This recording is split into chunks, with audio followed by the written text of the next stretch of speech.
Os países ocidentais, em particular os Estados Unidos, mantiveram por muito tempo a sua posição sobre a questão de conceder à Ucrânia o direito de atacar com mísseis ocidentais de longo alcance em profundidade no território russo.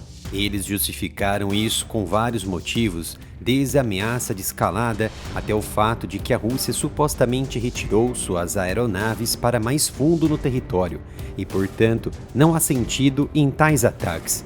Mas isso realmente é verdadeiro? Primeiramente, preciso destacar aqui a informação que publiquei no site areamilitaroff.com, na qual a Ucrânia havia recebido finalmente luz verde para usar sistemas de longo alcance contra a Rússia. O presidente do Comitê de Relações Exteriores da Câmara dos Representantes dos Estados Unidos, Michael McCaul, disse que o secretário de Estado americano Antony Blinken estava viajando para Kiev para dizer pessoalmente a Zelensky que a Ucrânia receberá permissão para começar a atacar profundamente a Rússia com Atkins e Storm Shadow. De fato, era verdade. Blinken e o ministro das Relações Exteriores britânico David Lammy foram para Kiev na quarta-feira, 11 de setembro, para liberar de vez as armas de longo alcance contra as profundezas do território russo.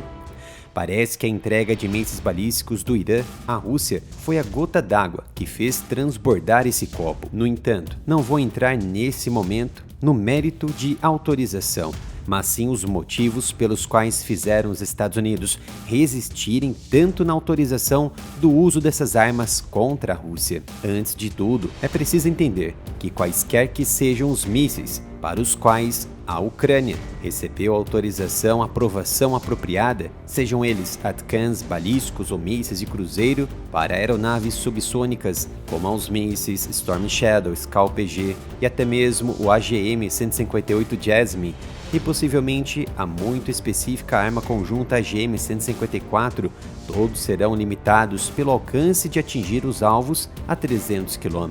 Mesmo aquelas modificações cujas características táticas e técnicas indicam 500, 600 ou mesmo 1000 km serão limitadas pelas regras internacionais para exportação de armas de alcance limite de até 300 km.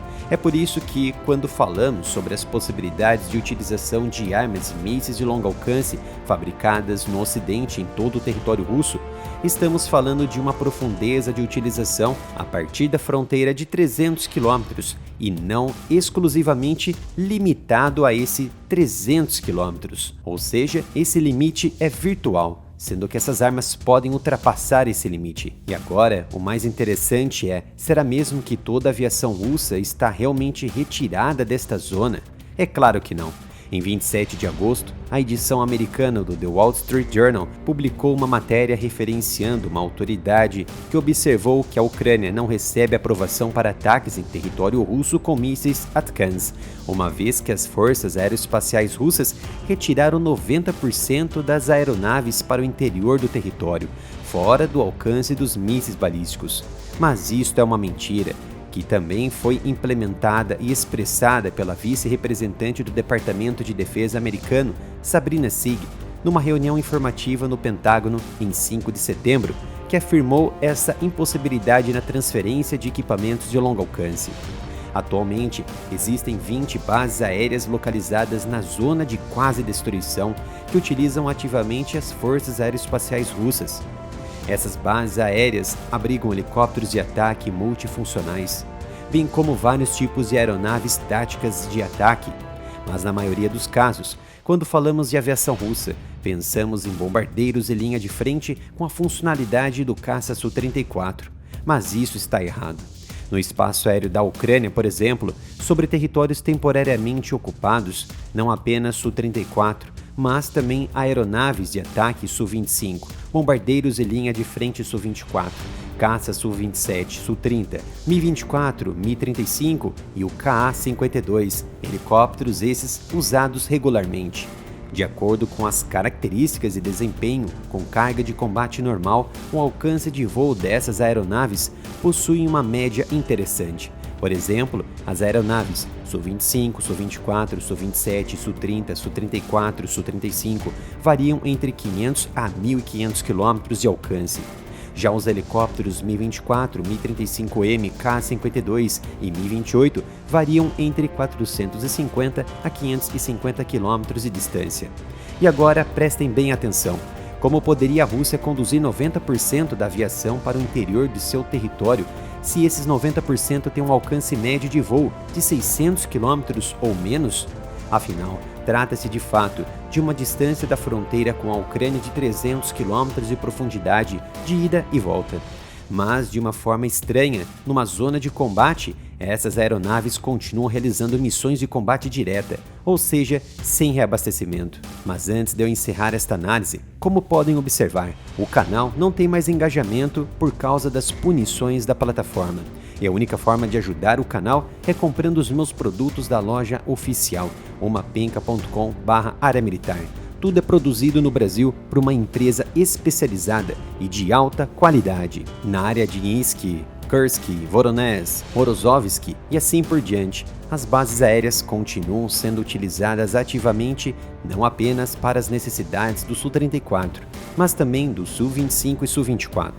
E se a Ucrânia tivesse permissão de fato para atacar todas essas bases com mísseis fabricados no Ocidente, então a Rússia teria perdido a oportunidade de usar ativamente e precisamente esses 90% dos equipamentos aéreos, que não retirou de lugar nenhum.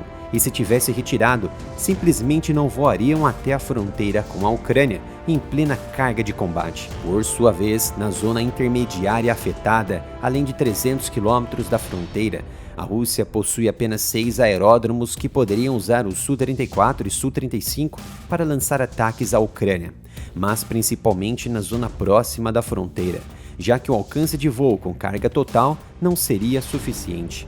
E isso também afetaria o número médio diário de ataques no território da Ucrânia. A utilização então de mísseis de longo alcance em todo o território russo desarmaria e enfraqueceria gravemente a aviação russa, tornaria os santuários aéreos e terrestres russos tão inúteis como a frota russa do Mar Negro está se comportando agora.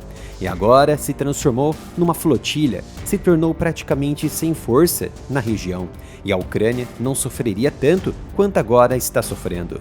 Após o Área Militar tomar strikes aqui do YouTube por trazer análise de assuntos sensíveis, precisei criar um novo canal, o Analytics, onde posto vídeos inéditos. Então conto com sua ajuda, se inscreva no novo canal e ative as notificações.